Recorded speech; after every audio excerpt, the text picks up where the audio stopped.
My neighbor Fumiko fell in her garden 3 years ago. It was not a bad fall, the kind that would embarrass a child, make them cry, then send them running back to play. She tripped over a route she had walked past 1,000 times. She was on the ground before she understood what had happened. She never came home from the hospital. The break was in her hip. They operated. She developed a fever, then another complication, then another. She was 74 years old and had been gardening every morning of her adult life. Healthy, everyone said. So healthy, and she was, until the moment her bone could no longer hold her. I have thought about Fumiko many times since then. I think about her when I eat my breakfast. I think about her when I walk to the market in the early morning before the heat comes. I think about her when I look at my own hands, the knuckles, the way the light catches them now, how different they look from my mother's hands, and yet exactly the same. I am 80 years old. My bones have not broken. I want to tell you why I believe that is, not because I am lucky, because of what I eat and how I move, and because of things my mother made me do before I understood the reason.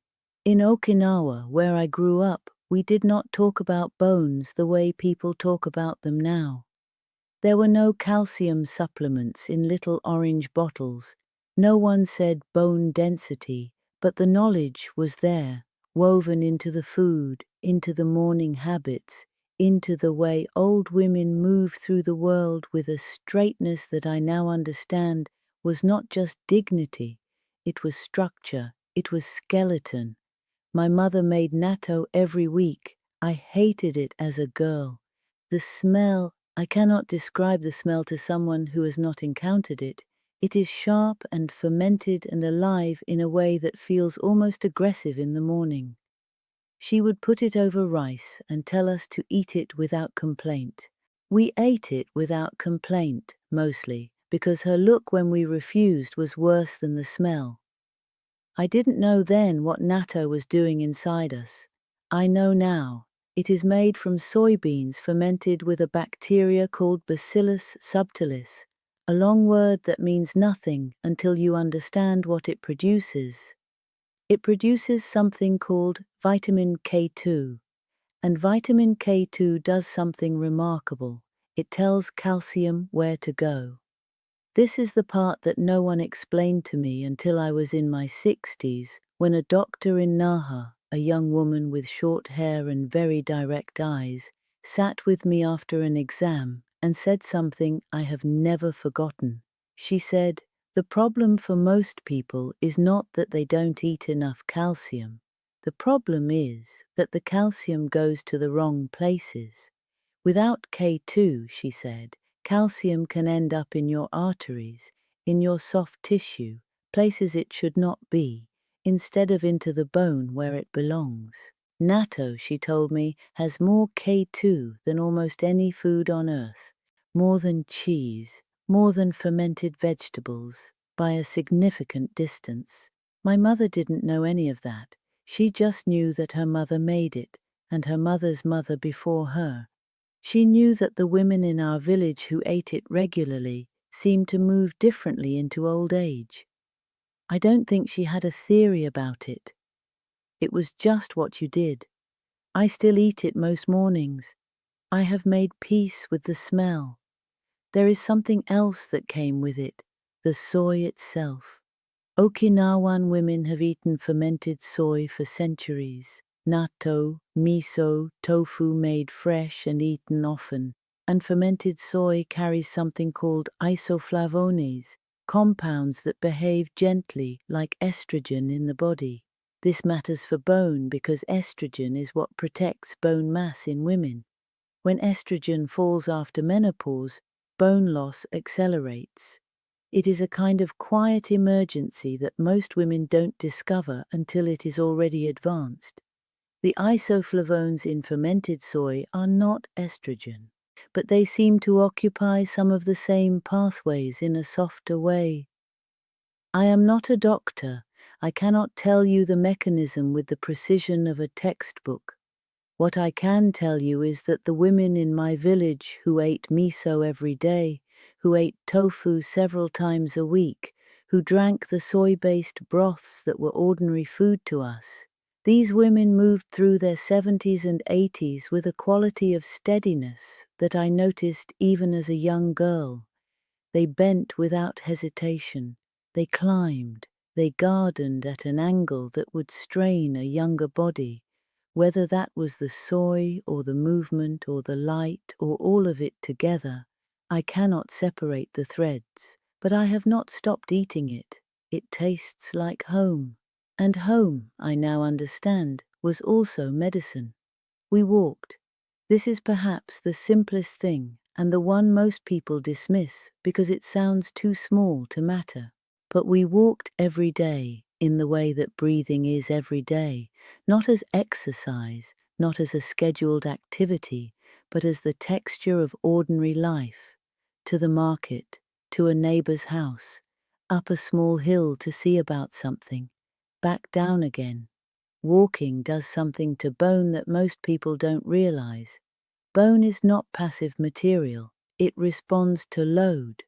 When you put weight on it, when the impact of your foot on the ground travels up through your leg and your spine, the bone registers this and builds itself accordingly.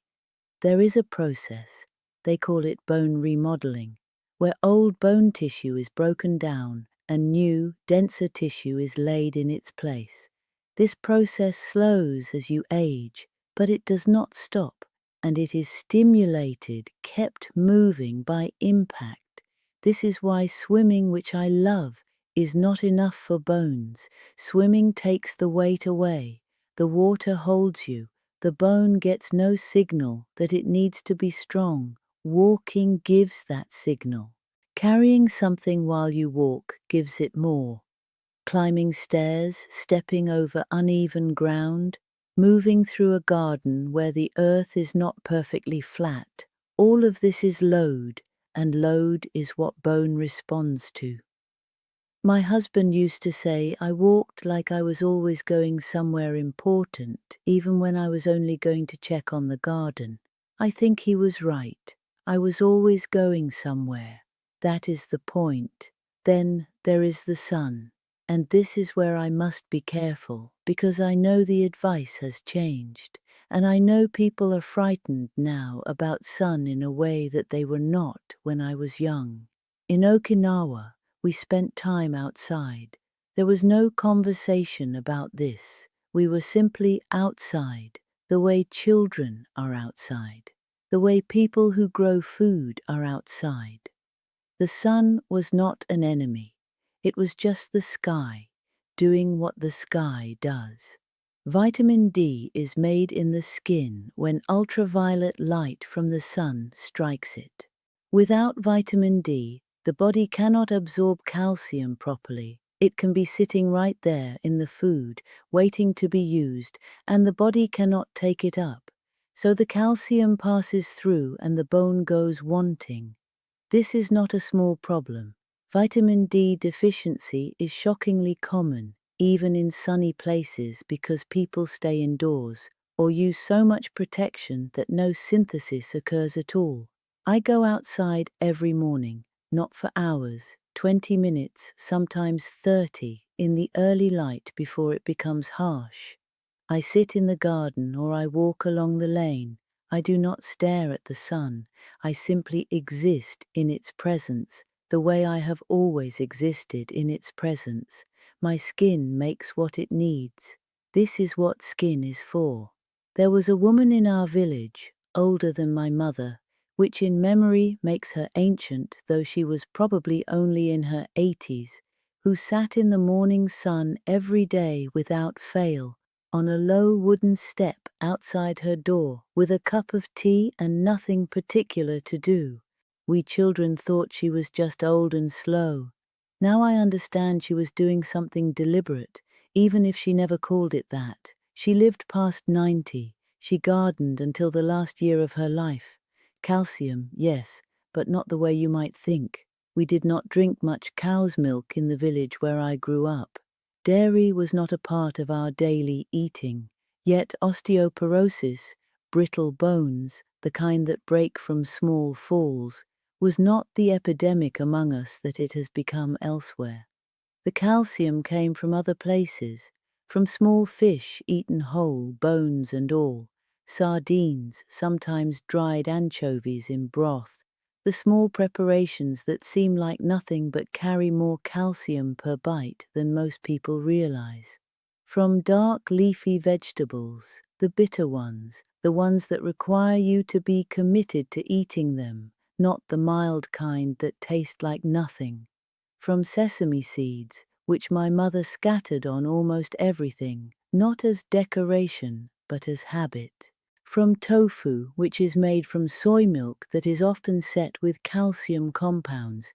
These are small sources, none of them is dramatic, but we ate them constantly, not occasionally, not as supplements or as something we forced ourselves to do, but because this is what the food was. This is what a meal looked like. Multiple small sources, repeated daily, over a lifetime.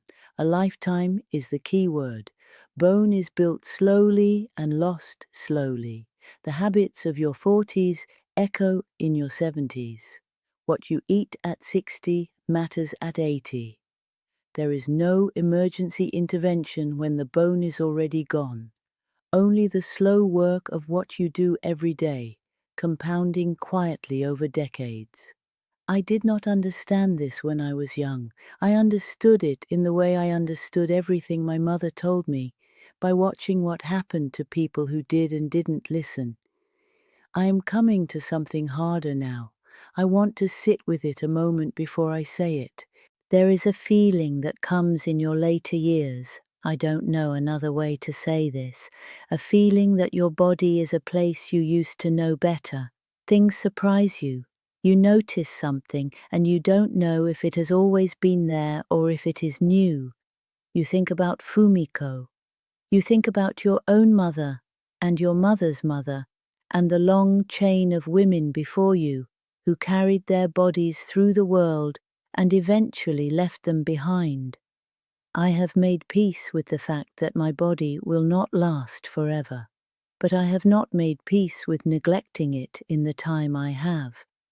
There is a difference between accepting that something ends and not caring for it until it does. I care for this body the way I care for my garden, not because I believe I can make it last forever, but because caring is what you do with something that belongs to you for a while. Your bones are a kind of architecture. They are the structure that allows everything else to happen. The walking, the bending, the carrying, the waking in the morning and moving through the day. When that structure is sound, you forget it is there. When it is not, nothing else is possible. So I eat my natto, even though the smell still makes me pause. I walk in the morning, even on the days when my knees are speaking to me about the weather. I sit in the early light. I eat my sesame, my small fish, my miso in the morning and the evening. These are not extraordinary things. They are just things, done every day, done for decades, and I am still standing. If there is one thing I want you to take with you, just one thing, it is this. Bone loss does not announce itself. It is not like a fever or a cough. It happens in silence, in the dark inside your body, and you don't know about it until something breaks. By then, a great deal of time has passed. Don't wait for something to break. Look at what you eat. Look at how you move. Look at when you last stood in sunlight without glass between you and the sky. These are small questions. Their answers can be changed, and the changing of them, done quietly and consistently over years, accumulates into something that will hold you upright when the ground gives slightly, the way ground always eventually does for all of us. My tea is cold. I've been talking too long. That is what happens when you ask an old woman about something she has thought about for years. Take care of your bones. They are the oldest part of you. They will remember what you fed them.